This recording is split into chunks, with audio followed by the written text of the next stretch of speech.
It was at this moment that he knew. He bucked up. Welcome. You're listening to Bucked Up with Sam Buck. Fucked up. Now you fucked up. Now you fucked up. Now you fucked up. Now you have fucked up. Man, thank you, Blaze, for coming on the podcast. No doubt. We met at the Buffalo Kids Gallery opening. Yep. Just randomly. Right. I loved your clothes straight off the bat. Like, I loved your style. I knew your style. Like, I had seen pieces of yours posted around online. Right. But then when I saw you, like, I forget what you had on in person then. Couldn't even tell you. Yeah, you got too many crazy ones. I was like, shit, I had to talk to you. I believe it's the half and half Buffalo Kid shirt. That's exactly what it was. The crew neck. Yeah, red the one. White. Yeah, that was what it was, and it's cut diagonally. Like half Buffalo Kid and half's the one with Claire on it. Yeah, that shit was hard. And then I was doing a podcast later that night at the Old Struggle Studios, and you just popped in. Right. And I was like, I got to get you on because we had a great time that night. Yeah. That day was crazy. You got in twice. Did I? To the store? Yeah, you were there early and later. You were the first one in the store, and you were there when I was. No snitching on this, but right. You got some crazy shit then. Yeah, I'll be around. Yeah, you do. You when did you start like the collecting of the merch or doing your own takes on it? Right from the very beginning. You know, it was like, I don't know, late 2016, early 2017, maybe. What was your first piece that you got? No idea. But it started, it was Instagram when everything was through the DMs. There was no website. There was none of that. Yeah. It was literally if you got lucky enough to get one of the few pieces he made through Instagram, that's what it was. I remember, Supreme Blientel was the first piece I got. A t-shirt, just black Supreme Blientel. Yep.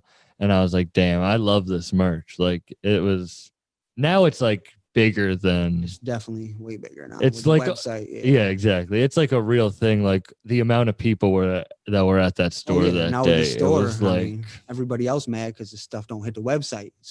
I know. Yeah, you have to be there in person. I drove 7 hours for that drop yesterday. People flying in and everything. Yeah.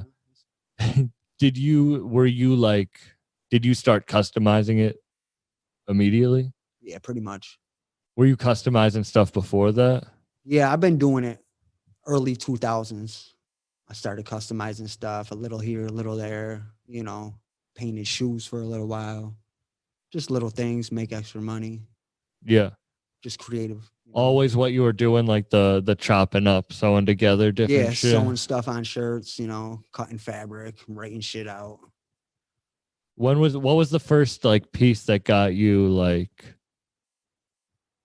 I really think once I started customizing the West Side stuff and being around, see, I was on tour with them like the whole time. Because once I got introduced to them, I got good with them. How'd you meet? We met like the first show. It was a smaller show, but then they had the bigger show where they had the pop-up shop before. And Westside did a thing where he gave away a vinyl for the first person in line. So I camped out, You were the first person in line. Yeah. I brought my man with me. He camped out with me. We both ended up getting a vinyl. So that's really when everything got etched in stone. Then I pulled up to that show and I was early, parked out front. And they pulled up because to do sound check. I was already there. So Conway literally just hopped in the whip like, yo, pull me around back. So then I just walked in with them. And then ever since then I was good. That was when he brought me out on the stage and was like, yo, I don't even know this dude, but he has everything I've dropped. He's probably the only one in here with the fly guys on his feet besides me, and that's really where it took off. Yeah, because you're like a real collector. You probably have. Well, so you don't remember what the first piece you got, but you would get all of them. My memory's terrible, but ever since 2017, I bought everything. Yeah. I mean, what's like the rarest shit you have? Shoes. Definitely the shoes. The Fly Guys? Because to be honest, like the first Fly Guys, they was the rarest ones because that was still through Instagram and the DM. There was no website. There was no robots trying to steal the shit. Yeah. You know, there was nothing. You literally had to reach out. And back then, I was, you know what I'm saying? Like, we was already tight. So he reached out to me when the shoes would drop. And I'd already get them. You know what I'm saying? I just sent him the money. He shipped me the shoes. Yeah. So I was one of the first people with him. You had, was it the pants with the patches on it that, with all the different album covers? Yeah. Was that what it was? I think that was the first thing I saw of yours. Okay. That was like. Yeah. So that was probably 2017. I linked up with a dude from the UK who did patches. I bought 100 patches, like $400. He gave me a crazy deal. He wanted like $8 a patch. You know what I'm saying? I was like, bro, I got 100 of them, 100 different fucking ones I want. And I literally told him I wanted just every album cover there was. You know, every single cover, all them shits. Everything. Yep. I got like 100 patches back in 2017. Damn. I started sewing them. I got so many different outfits with patches on them. Because you also had the jacket too. Like it was like you had the bomber jacket, right? With the because your shit was like online. The vest. The vest. The vest with the patches on it. The vest with the patches on it.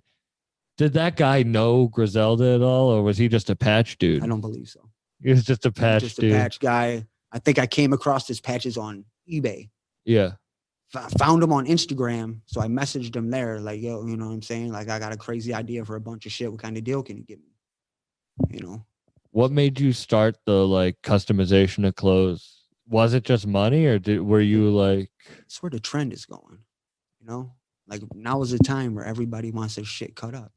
Yeah. They want their jeans ripped the fuck up, bleached. You know what I'm saying? So it's all about timing. You were like, but it's big and like now. I've always been interested in it. I just do so many different things to try to make money that I stopped doing some things because of it. Making clothes being one of them, you know, is here and there. A lot of times I just make myself an outfit, you know, if I was doing something, you know, and then it's just people would be hitting me up like, yo, we need that. How can I get one? You know, and that's really how it all took off. I was just making myself outfits. And then it's just everybody wanted it. Everywhere I go, people knew me. I go to the shows, they knew who merch was. Yeah. So it was like. And now your shit's up in the store. Like you I got a store in Rochester with my clothes too. Oh yeah. I had a grand opening the week before the grand opening here. Was that the first time you were put in stores? Yes. Well, the old struggle spot. I had some stuff in, you know, but yeah. How'd you link up with Mike? Be honest, I don't even know. I can't even tell you. Yeah, just through things. Yeah, just being around. I'm assuming I ran into him like I ran into you, and just one thing leads to another. You know, like that's how life works. You just run run into people. You know, you blend. Yeah, like were you a fan of the? Because you're not from Buffalo. No. Were you a fan of the Buffalo rap scene before any of that, or were you? I'm a fan of that grimy, gutter, gritty shit. Like I just love that shit. The grimiest shit, yeah.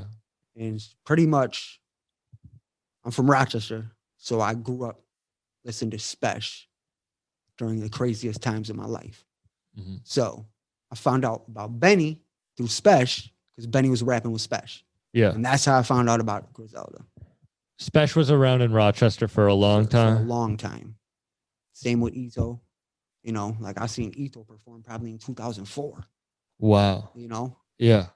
And now he's with Lord Ma. Right. That's crazy. But Spesh really I've talked about this on he had an album with Cool G Rap. And that shit fire. It's so fucking good. That so intro, from the intro, just crazy. But he was around for a while. Different, you know? He's different. He can really paint that picture. Yeah. And he's really talking. Mm-hmm. There's certain rappers that can do that. So I don't know. I just love that type of music. Yeah. So Benny was the first person you heard. Yes.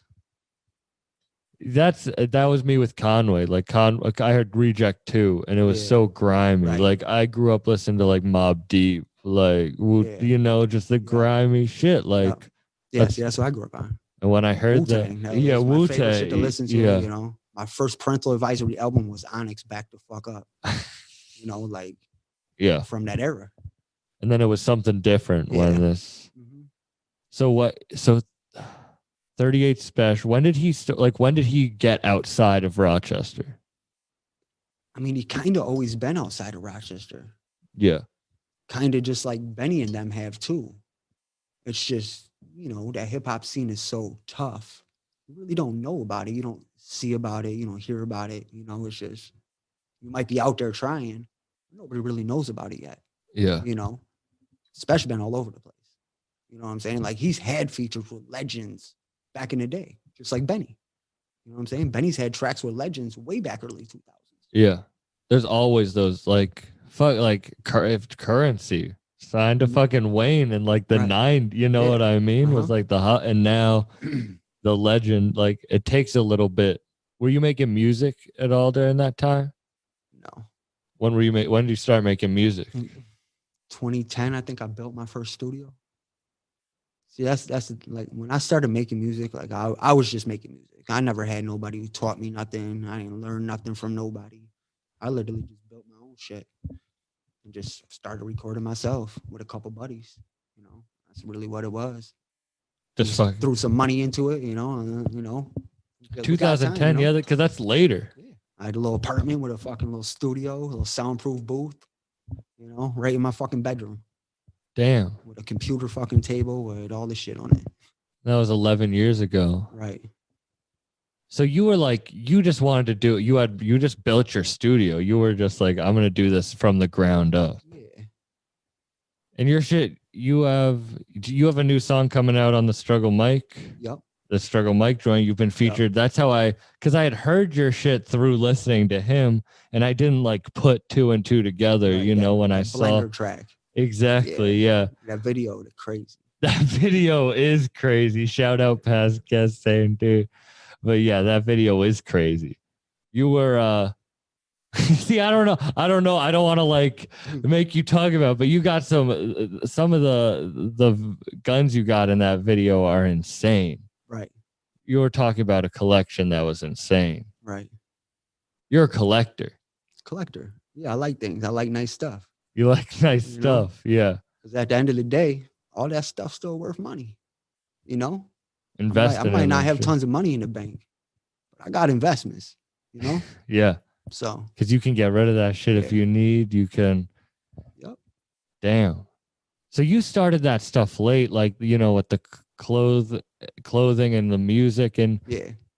And that shit has kind of like helped you out now in the like public, like, I don't know. Oh, yeah. Yeah. Did you want that? Like when you were younger, were you trying to like be like, I don't know if you could say I wanted it because I don't know. It's funny because you think the way I dress, I like attention. I don't really like attention. I'm not really a people person. Mm-hmm. I just like to keep to myself. I'm the dude just watching everything. Yeah. But I don't, I've always been different. I never fit in. You know what I'm saying? I've just always been me. I never really gave a fuck what somebody thought about me. Yeah. It just wasn't one of those concerns. I'm cool with being me. And I don't really care what anybody thinks about it. I was like ahead of the trend my whole life. You know what I'm saying? I grew up in the suburbs, but it's like everything I was doing was ahead of their time. Shit I was doing 2 years after they was doing. Yeah. You know what I'm saying? But the whole time I'm doing it, they looking at me like I'm funny, But then 2 years from there, they dressing the same fucking way. They wearing the same shit. One sock up, one sock down. You know what I'm saying? I was already doing that shit, pant leg up. In the suburbs, one pant leg up. Yeah. Nobody was doing that shit. I ain't give a fuck. Never cared. Were you like, how'd you figure that shit out? Were you always you were always different, or were you just? That's a tough one. I don't really know where to go with that one. Yeah.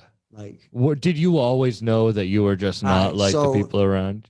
It's just like, say I was like 10, 12 years old. I got the first designs cut in my hair. You know what I'm saying? I'm a white boy in the suburbs. Mm-hmm. Nobody doing that shit.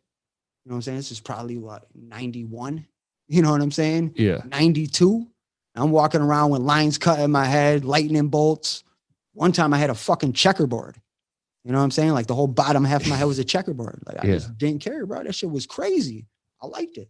You know what I'm saying? And then I think, when you find the shit that you like, you just stick with it. Yeah. because I always knew that like I don't go as far in, like you have like your style, like you're like I say, like, but I always like different shit. Like no one around, like I'm a stand-up comedian. Not a lot of stand-up comedians are wearing all the like weird Griselda merch or like the shit that I have on, but that's who, like no one goes on stage with this type of shit, but I like it because I don't want to be like anyone around. Like that's a fact.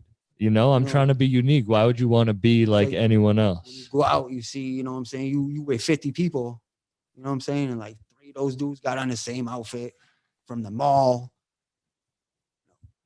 I don't want somebody to have the same outfit as me on. I don't want to walk into a club and somebody wearing the same shoes. I just, you know? Yeah. That's why I'm inspired. Like, I don't have any talent in like customization, like sewing or anything like, but I feel like everyone doesn't have talent. Then you just start like your shit. You just like taught yourself, or how did you? I had no idea, nothing about sewing. I'm just had creative vision, you know, and my grandma literally let me borrow her sewing machine, taught me how to thread it. And I borrowed it for like a month. The rest is history. Gave it back and I bought one, you know, like. Yeah. What was the first piece? Like, what was the first thing you did that you realized like that people wanted? It's probably the first couple things I made were so crazy. I wish I could even remember the first one I made. I can't even. So I think the first couple pieces I made might have had the patches on them. I made a pair of cargo pants with album covers on it. And then I brought them to somebody to get airbrushed. And I airbrushed GXFR across the front of them. That's when I made the jean vest.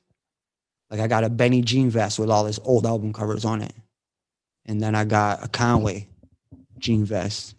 Those were the first pieces with just tons of patches of album covers. And then it says like GXFR airbrushed across the.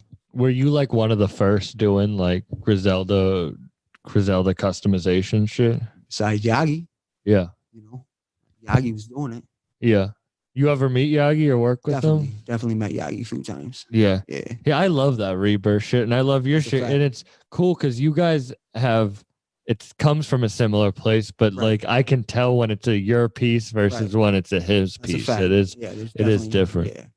Like a lot of my half and halves I do at a diagonal. Yeah. For a reason. I ain't seen nobody do that shit before I did it. I'm not saying I did it first, but I ain't see it. I ain't see even this thing you write now. I love the circle cut you got, and you got the 2 on the hood. This shit came to life by a fuck up. All right, I got it here.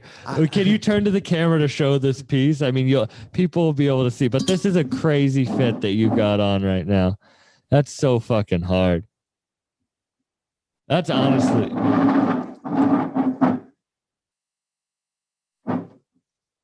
That's so hard. Yeah. So tell me, how'd that come together in a fuck up? All right. So I bought, these was all the Scorpion hoodies. I bought the black one, the yellow one, the red one. Yeah. Planned on doing 3 hoodies in one. Mm-hmm. All right. So when you cut them at the diagonal, you got to cut 2 the same way, 1 the opposite way. I don't know what happened. I was in a rush. I ain't really sewed nothing in like a month because I was on a run.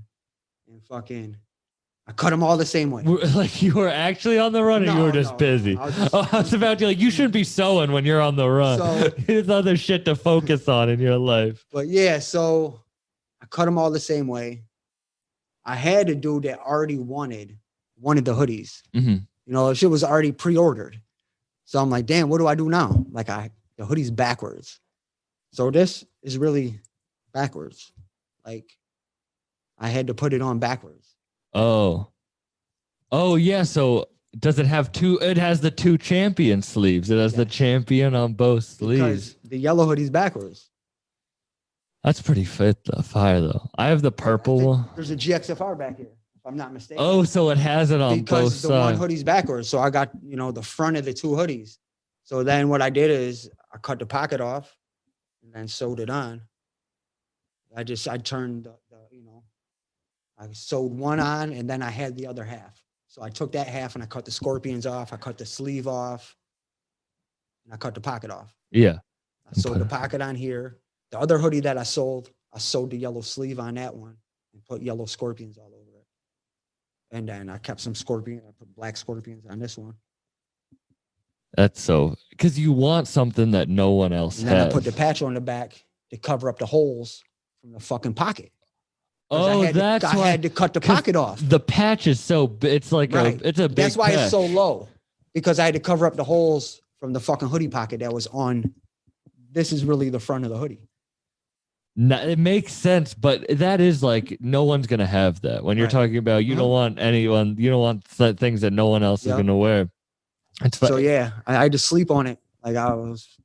Did you think you fucked it up at first? I really thought I fucked it up. Because it's a big investment. But then when I slept on it and relaxed, Yeah. figured it out. I could just do this, do that, and make it work. Because each one is what, $100-something? Each hoodie?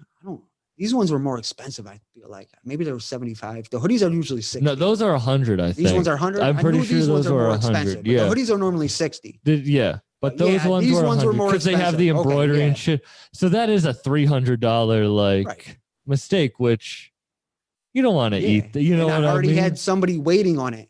Yeah, exactly. So you don't want to have to do that again. And this was the dude that opened the store in Rochester. Oh, okay. So, So you didn't really. So it was a big play. It was a clutch move. You know what I'm saying? I had to make happen. You pulled it I together. had to figure it out. And it came out great. It's a fact. It came out great. How long does it take you to make one?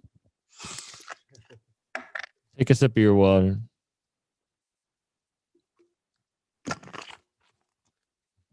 Now that really varies on the detail. Because, to cut and sew a hoodie, you could do it in an hour.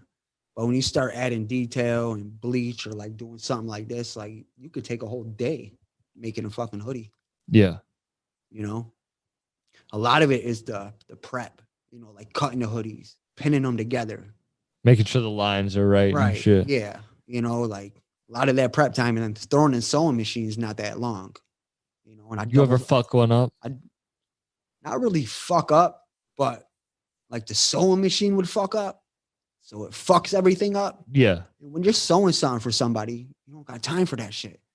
Like I sold a lot of stuff for BSF. Mm-hmm. You know what I'm saying? Like sewing machine fuck up. I still got 20 jackets to do. You know what I'm saying? Like it's just. Yeah, and you got to take that shit. And then you got to keep, you got to start over. You got to figure out what the fuck's the matter. Take it apart, clean it out. And you taught yourself all that shit. Yeah. Just like the music. But nowadays you can teach yourself anything. You got YouTube video. You can do anything. Yeah.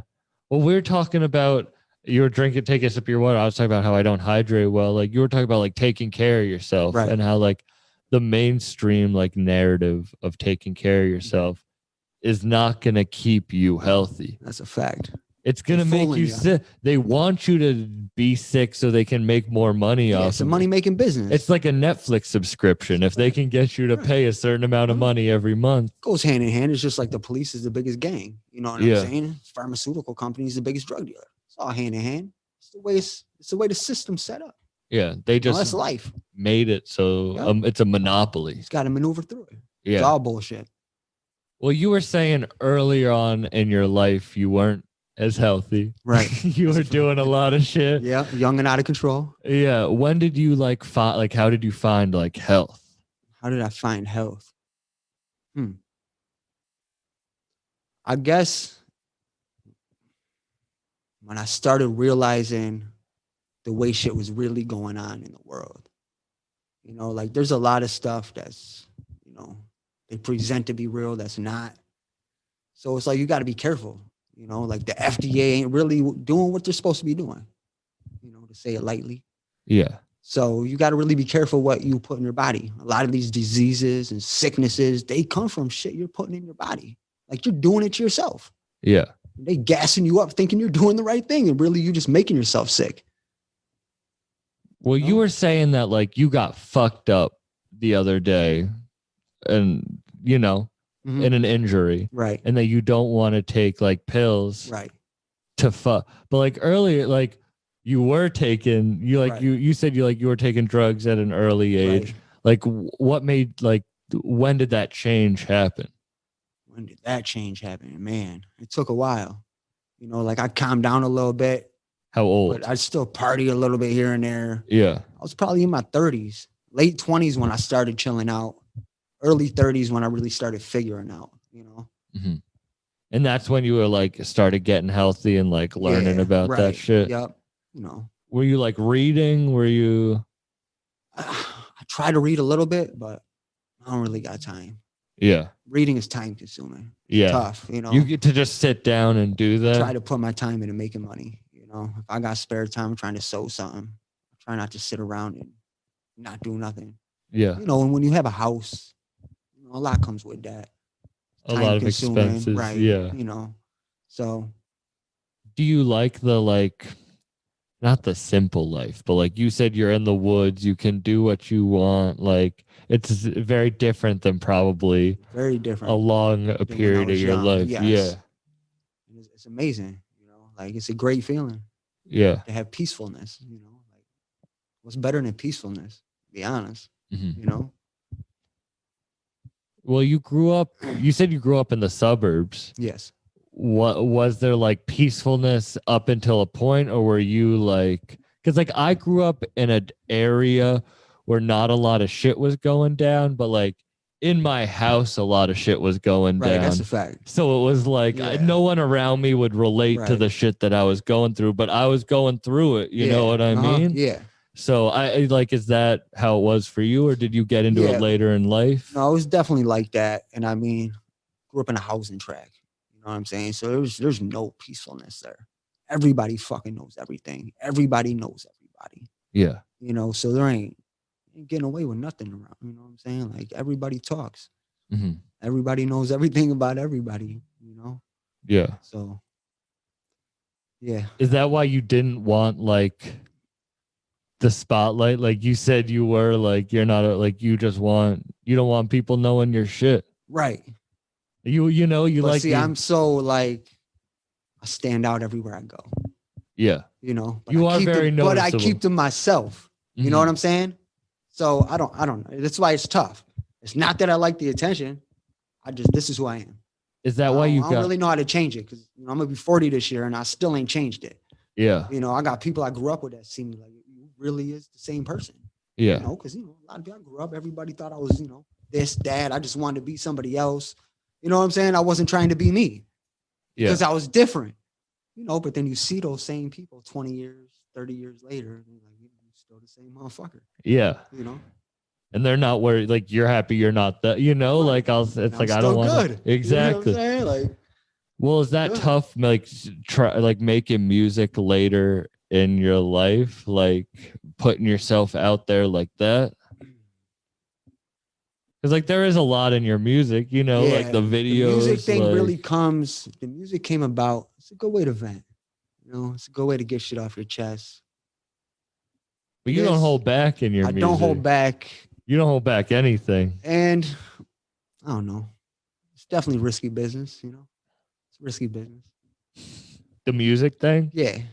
Are you ever like, maybe I shouldn't be doing this? I got some videos in the stash that are just gonna blow people's minds. I saw one of those the night that I met you. I'm pretty sure I remember what video I know you're talking about, where it is wild. And I've got a lot of them. You got some real shit. Real shit.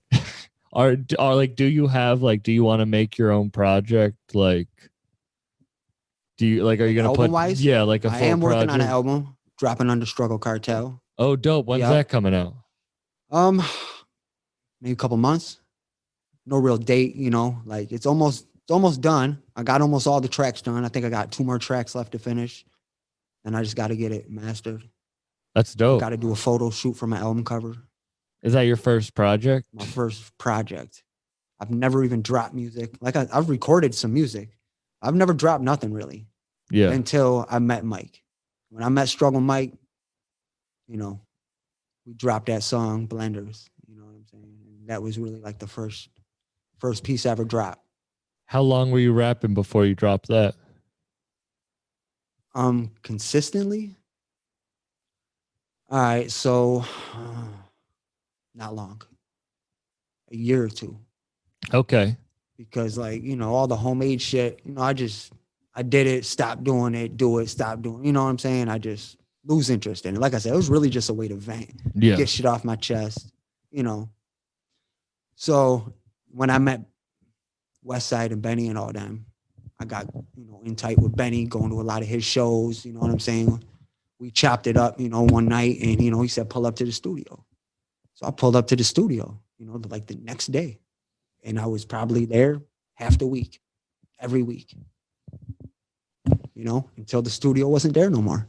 Yeah. And that was right across from the zoo, you know, Parkside. Okay. With Shay.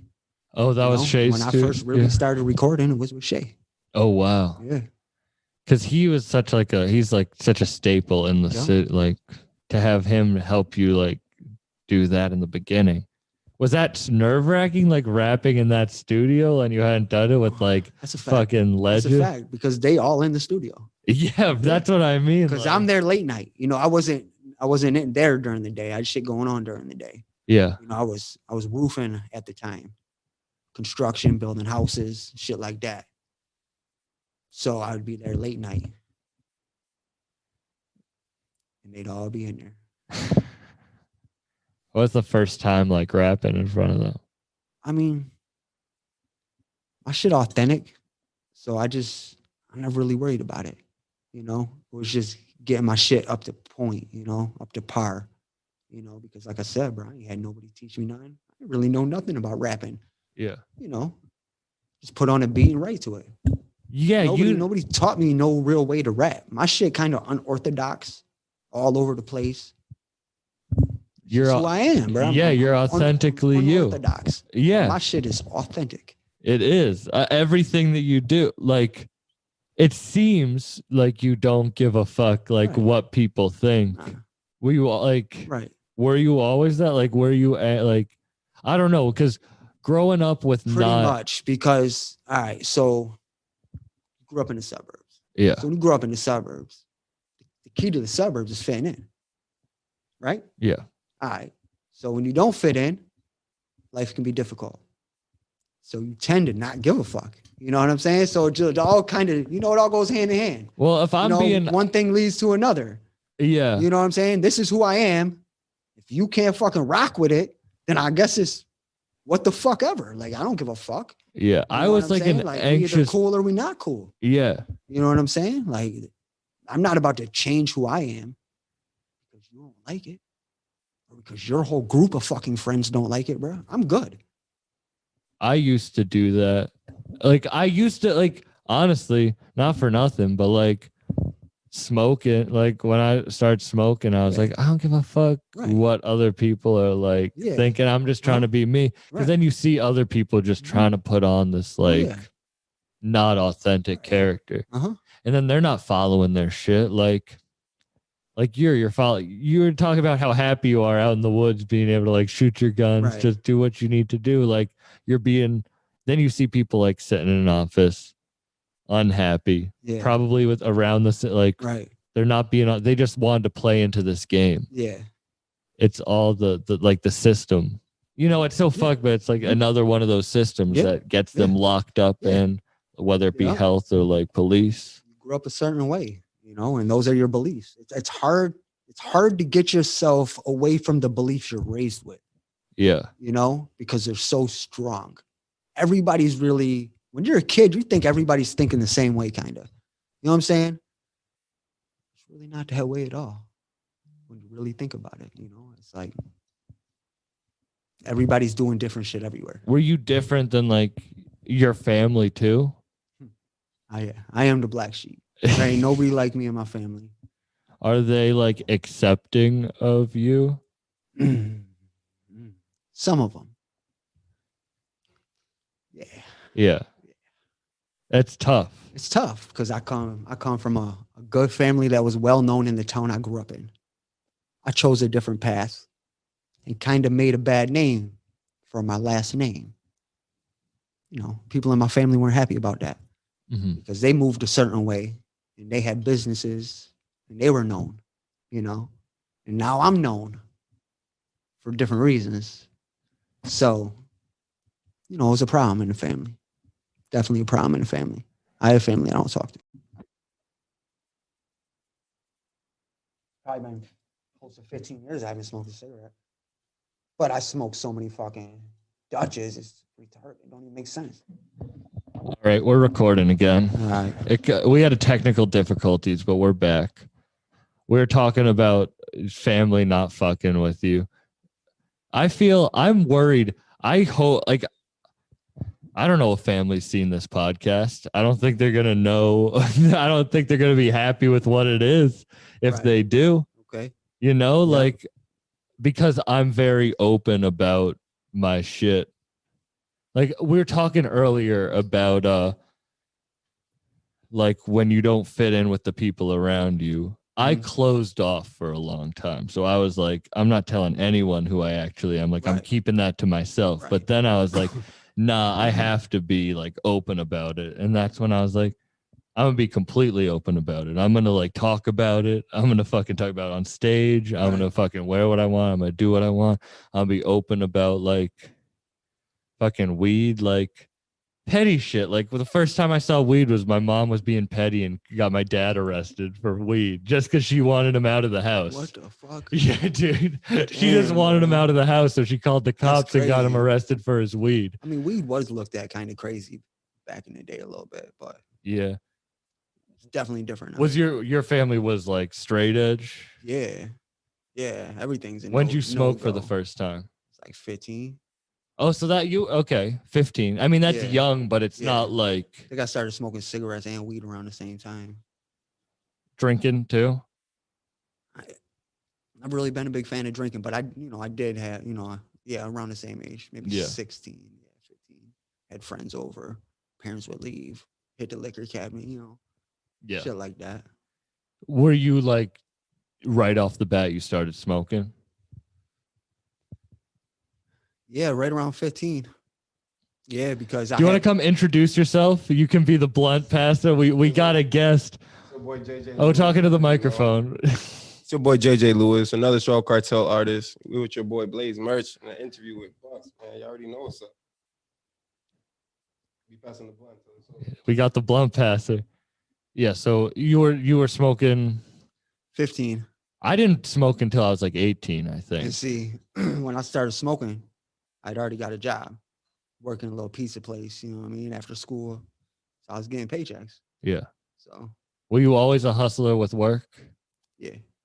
I was too. Ever since I could like start working, I was trying to make as much money as possible. See, my dad, he worked so much we barely even saw him. You know what I'm saying? 70-hour weeks, 2, 3 jobs. You know, he was a hard worker. Yeah. So that's what I was raised on, So. And you are a hard worker, but in like a different, like you took it in a different path. Like I learned a lot from that, like growing up around people like that type, but I'm taking it in a different path. Right. Mm-hmm. And people don't respect that sometimes. They don't realize that if you're hustling, not hustling for something good, like but that goes back to the way life is set up. You know what I'm saying? Like you're supposed to stick to this straight path. Yeah. You know what I'm saying? You're supposed to go to school. You're supposed to go to college. You know what I'm saying? You're supposed to have a career. You're not supposed to do what the fuck you want. You know? Yeah. You're not supposed to be creative. You know what I'm saying? Like they want you to do other shit. They don't want you to make music because most people don't make nothing off making music. They don't want you to do art. Most artists don't make shit off doing art. Yeah. Most clothing fucking brands, they don't take off. But they should. But they should. Because the people that are saying, nah, that shit's not real, they're the ones making money off of it because they realize they're not the creative ones. And I think now we live in a time where all that independent shit is blowing up. From everything from the music to the clothing to the art. Like everything. Look at Buffalo kids in a mall. Like for real, when's the last time a cool shit happened in a mall? Look at this. Fucking Struggle Mike got to move from the little place to this place, which is dope. This place lit. He's built a dope group of artists that work hard and have a good work. We're the compound. Yeah. Like, Struggle Compound. Here. It's the independent and also the not the pettiness. Like people like you think you want to fight for your own shit, but nah, if you put other people on and help other people, they're gonna help you too. No, that's like a fact. helping others is the most selfish thing in the world. Yeah. You know what I mean? Because like create a movement that way. Exactly. You know? You create a network. I don't care about any listens on this podcast. I've said this, like, that's not what matters. What matters is I get to have cool conversations. Right. When else would I get to talk to you face to face? Like, we could smoke blunts, all of us in this room. Like, we could be smoking, watching music videos, but I don't get to have like a face-to-face conversation with you for an hour. The conversation definitely going to be a little different. For real. And that's, I can learn from every single one of those. It doesn't matter. Like, that's what I want to create, a network of cool people that I know. Makes and sense. Learn and learn from them. Like you said, you didn't read as much, like, because how did you learn about the bigger picture of the world? Bigger picture of the world, internet, researching and reading, watching, you know, this, watching that. Yeah. But, you know, it wasn't in books. How old were you when you started figuring that shit out? Like I started researching shit early 2000s, you know, but I was still, like I said, I was in my young, out of control shit. And you had a kid. It never amounted to nothing, you know what I'm saying? But when I relaxed and, you know what I'm saying, got on my grown man shit, you know what I'm saying, started putting everything together because your head different, you're thinking different. You know what I'm saying? Everything clear. Yeah. You know, so. And do you think that gave you the like vision to then focus on this other stuff?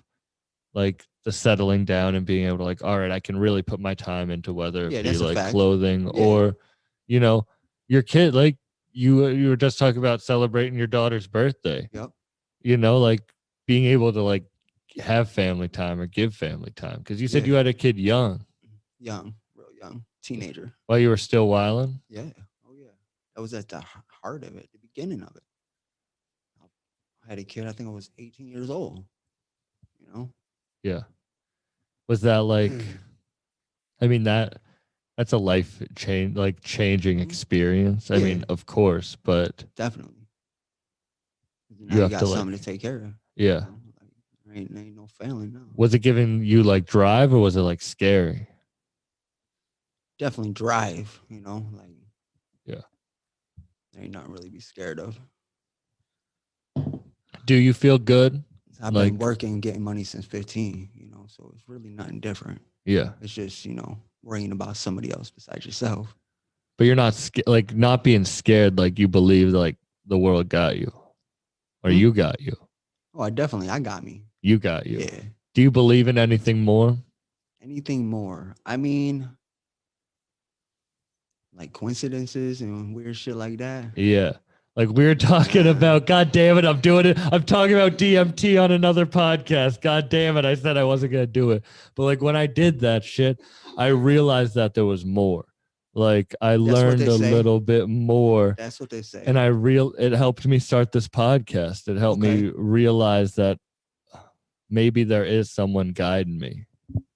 And if I can listen to that guidance. Yeah, see, all right. So I believe in like good, bad, evil, you know, like definitely believe in like angels type shit, you know, and then the opposite of that, you know, demons and angels. But all that other shit, I think, is just, you know, just more hocus pocus they teach you as a kid. Yeah. You know, I mean, so there's definitely something watching out for you. I mean, you know, is there somebody guiding you? Maybe, you know.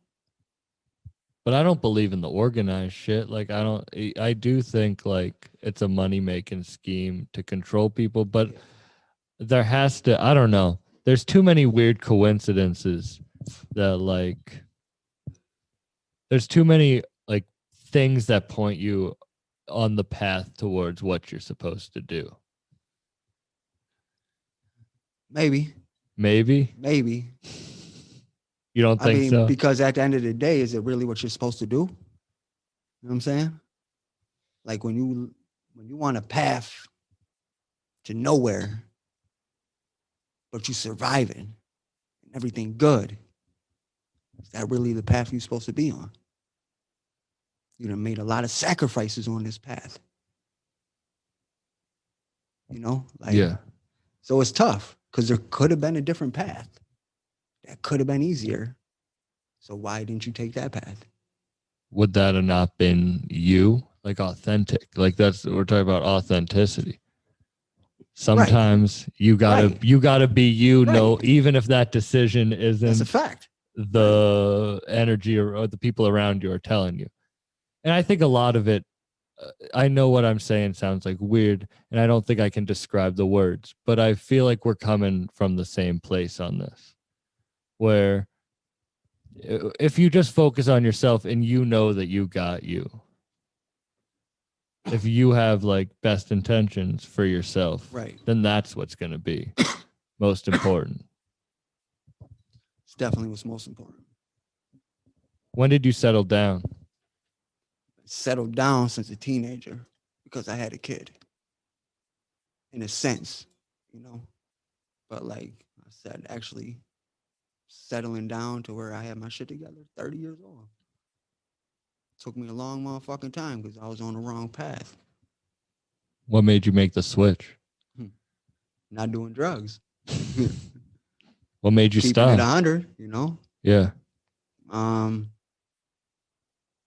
really know what exactly made me stop. Because I got away from it for a while. Like I said, then I would party, you know, a couple times a year. Nah, no big deal. You know what I'm saying? Yeah. But, you know, when you finally let that shit go forever, like it's just different. You know what I'm saying? Like, I don't know, it's a different mindset all of a sudden. You just think differently. I agree. Not that it's the same thing, but like making a conscious effort to like cut something out shows that you can give yourself boundaries. Facts. And I think that can help you like grow in a way. 100%. Not that it's the same thing at all, but we're talking about blunts. We're talking about tobacco. Right. When I like force myself to cut it out of my system, and it's like, yeah, I'd love to smoke a Fronto. I'd love to smoke a Dutch. But I made a rule with myself that I'm not going to do it. And if I break that rule, then why would I break any of the other rules that I've set up for myself? Because I don't know. I want to stick to the code that I have for myself, you know? Right. As you should. Yo, whoever's walking into this room, it's a ghost. Oh, it's Mike. Shout out, Mike. Shout out, Shamil. We're bringing the whole party in here. What's going on? We're just getting... I know the background on this. Shout out the Struggle Compound. It's fucking dope. It's fucking dope. Can someone remind me of what we were talking about? Do either of you remember? No, we're talking tobacco. That's a thank you. Thank you about setting the rules up for yourself and about sticking to that shit and like discipline. I think discipline is key to everything. Yeah. You seem very disciplined with your like you're talking about like how long you've stuck with it and like having to when the thing jams up you got 50 more just being like no matter what I'm going to keep working through it. Success isn't like talent. It's like consistency plus time. You know what I mean? Yeah. Like being dedicated to something for a long time. Right.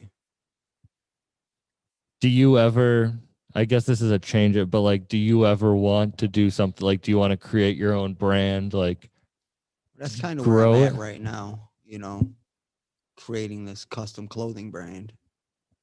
I just want to stick to, you know, customizing stuff. That's what I like because I like everything to be different. You know what I'm saying? So what's better than to make a bunch of shit that nobody else can get? Yeah. You know, like that's just where it's at. It's just finding the right way to brand that, you know, because it's different, you know. It's the business side of it. Right. Because you like the like art side of it, but then when you have to get like the business side of it, it starts getting fucky. Because I kind of just take other people's shit and then cut it up, put it together and make it mine. Yeah. I mean, in a sense. Would you ever do like, do you ever want to do your own designs? Like, Well, that's what I kind of did when I got the patches, you know, so I can just make my own shit that's not necessarily other people's stuff. Mhm. You know, I can just use blanks, Yeah. make some stuff, got some jeans, you know. And you doing that, and you're also staying focused on the music. You said you got 2 more tracks. Yep. Are you shooting any? You got me a lot of music videos in the vault. Yeah, I got 3 videos in the stash. Are you gonna shoot any more? I don't know. Maybe one more. And then like you have life. You're like living. You're chilling. Mm-hmm. Definitely. Thank you for coming on. Appreciate it. I appreciate you. Hell yeah. Do you want to give your social media where people can find your stuff? Blaze Merch 585 on the gram, and P Customs 585 for the clothing. That's it. Check it out because it's really dope shit. Listen to the music. It'll be on Struggle Mike's new album coming soon. Yep. Album on the way. Album on the way. All right. Bye, everyone.